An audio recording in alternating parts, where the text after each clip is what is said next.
Today I have with me Dr. Oleg Ishchenko, the General Director of the Mikolajiw Maternity Hospital number 3, as well as the Medical Director, Dr. Andriy Hrybanov, to discuss a little bit the situation in which their hospital and the healthcare is in the city of Mikolajiw, which is in the southern part of the Ukraine, and is a city that could be deemed as strategical on the way of Russian troops' direction of Odessa. So it is a critical part in the fight against the attacks by the Russian forces.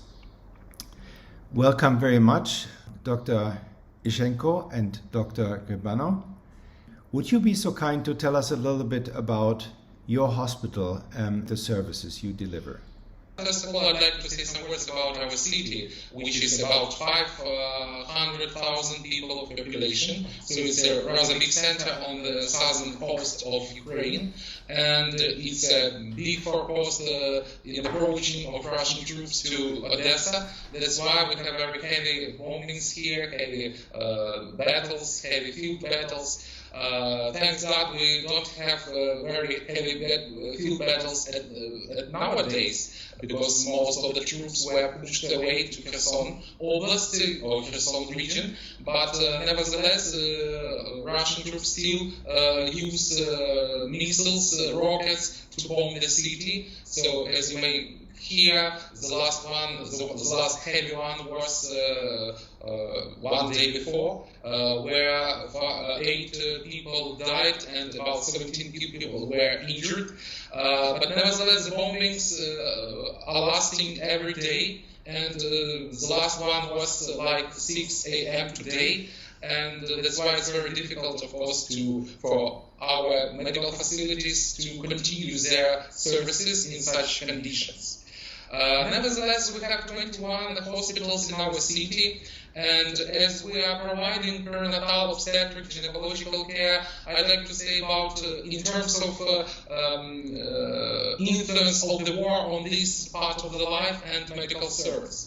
Our city has 3 medical maternity hospitals, but our one is the biggest one. The last year before the war, like in 2021, we have about 1,000 and maybe 700 deliveries per year, about 2,000 deliveries per year, and about 1,000 major gynecological surgeries per year. Also, we are a teaching hospital because we have residents, young doctors rotating here, and also we are affiliated with the National Medical University, so we are a big university hospital which provides intensive specialized care, not only for women as mothers, but also for newborn children. So when the war started on the 24th of February, we were, of course, trying to think about how to organize our work effectively. The first thing was how to put all the personnel together, because many of our employers, they flee away for some safer places, and we lost about 35 to 40% of different personnel. We lost medical personnel, so we lack nurses, midwives, and physicians. But also we lack technical personnel who are also involved in servicing our facility. Just imagine if we had 5 nurses in the Department of Obstetric Pathology before the war, now we have only 2 of them. That's why the working load for those personnel who rest here in the city, it increased intensively because of the lack of the personnel. Also, we have many logistic problems with transportation of personnel, especially during the first days of the war, because this was a big concern because of the lack of the fuel, because of the high prices for the fuel, because of absence of the public transport. Most of our nurses, midwives who live in suburban areas, they could not just transfer to their working sites because of the lack of transport from suburban area into the city. Also, we have our bridges opened because of because our troops didn't allow our enemy to come across the city. Also, we have some logistic problems with, for example, tap water. As you may know, on April 12th, because of the bombings, some of our tap systems which are situated on the territory of Kherson region, they were bombed, and those branches of the water supply system which fed Mikolajiw, they were damaged. That's why we didn't have any drinking water. The first days were the most horrible because we didn't know how to cook food for our patients, how to deliver processing and reprocessing of the instruments, surgical instruments. But now we have, due to volunteers, due to some actions of our public health board, city public health board, the wells were drilled. And now we switched them to our tap system, water supply system. Now we have the water from the well.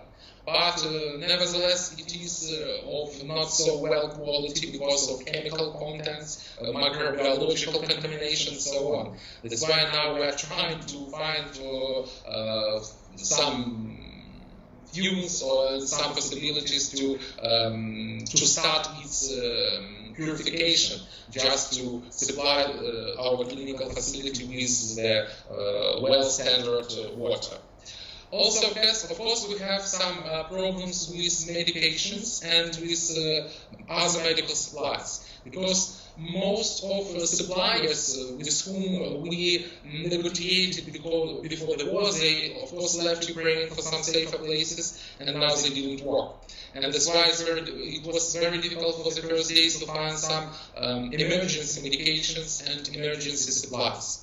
But thanks to volunteers, now we are supplied with all the medications which we need for emergency care in obstetrics, gynecology, perinatal care. And of course, one of the main problems is the lack of equipment, especially equipment for those babies who were born prematurely. Unfortunately, the Mikolajiw region was among the 5 regions who didn't have any perinatal centers in the region. Now we are functioning this role because about 35 to 40% of our patients, they come from different regions, especially from those ones which are occupied. For example, we have patients from Snegurivka region, which is occupied by enemy troops. We have patients from Vashtanka district, which was also occupied several weeks ago. That's why we are, in fact, functioning as a perinatal center. Also, the number of premature deliveries is almost doubled during these days of the war. I don't have an explanation of this fact, but maybe it's because of stress, or maybe it's because of obstetric pathology that was not diagnosed in time and led to premature delivery.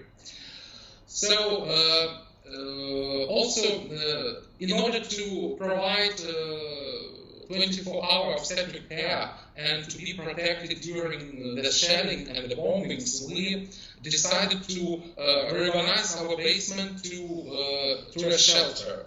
And we equipped one delivery room and one operating theater there. Of course, we have many problems with all these things because this basement was not projected for all these purposes. Also, we don't have shelters in our neighboring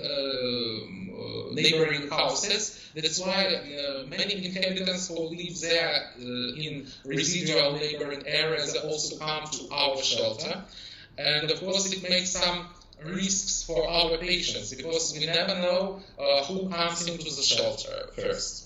Also, in early March, April, we had patients who still have positive tests for COVID. That's why we should have think about how to protect those people who are healthy and from those who have this illness. But nevertheless, we try to do these isolated rooms for such patients. And of course, we are thinking about making a surgery theater because the first days of the war, yes, we have a delivery room in the basement. But when we have some emergencies during labor, we had to take our patients upstairs on the fourth floor where the surgery room was situated. It was very difficult because at first our elevators did not work because our elevators line companies, they switched off all the elevators in the city because it was dangerous to exploit them. And second, our surgery theater was a big target for bombing because the big light in this surgery room makes it an attractive goal for bombing, because our enemies understand that people are there. That's why they can just attack this target. Our specialists try to do the surgery as quick as they can, just to finish it in the littlest time as it's possible. But now we have our surgery room equipped in the basement, and I think it is much safer. It became much safer for us to do the surgeries. So, but nevertheless, the main concern is providing intensive care to premature newborn children. Because during the bombings we are trying to evacuate them to the basement. It's very difficult when we use our ventilator machines, because we can't put out the tube just to put the baby into their shelter and to put it back and so on. It's very difficult. So that's why the main concern are those who are on the ventilators or those who are on some types of respiratory therapy. Also, we were thinking how to protect our ICU unit for neonates. Now we are thinking about for some wooden tables sticking to the windows, just not to let the shelling from the missiles to break the windows or to fly into the room. And of course, we are trying to think how to protect our equipment because every missile is very risky, and that's why we are trying. So these are the main concerns which are facing now. Well, that was a very comprehensive report. I understand that you are now trying to serve as the perinatal center for your region. And for that, you also need equipment in order to better deal with newborn babies, especially, of which you said the number is increasing, interestingly, although the number of deliveries is going down because a lot of people have fled the region. So what you would like to do is to get more equipment in order to be able to really serve for those needs of critical birth process. Even so, you have to do this very often in the basement of your hospital and not in a properly suited room for this. Yes. As you may know, we are just entered the reformation process in Ukraine, and we are paid by our National Health Service per each service provided. That's why now all the payments are decreased and that's why we do not have any possibility to buy any equipment in order to provide all these services properly. I thank you very much for this very comprehensive report that you have given to us, and we wish you luck in this war, and hopefully very soon peace for Ukraine. Thank you very much. Yes, we hope that we will have greetings with our victory. Thank you very much. Thanks to both of you, and stay safe. I thank you very much for this very comprehensive report that you have given to us, and we wish you luck in this war, and hopefully very soon peace for Ukraine. Thank you very much. Yes, we hope that we will have greetings with our victory. Thank you very much. Thanks to both of you, and stay safe. Okay, thank you very much. Thank you. Bye. I thank you very much for this very comprehensive report that you have given to us, and we wish you luck in this war, and hopefully very soon peace for Ukraine. Thank you very much. Yes, we hope that we will have greetings with our victory. Thank you very much. Thanks to both of you, and stay safe. Okay, thank you very much. Thank you. Bye.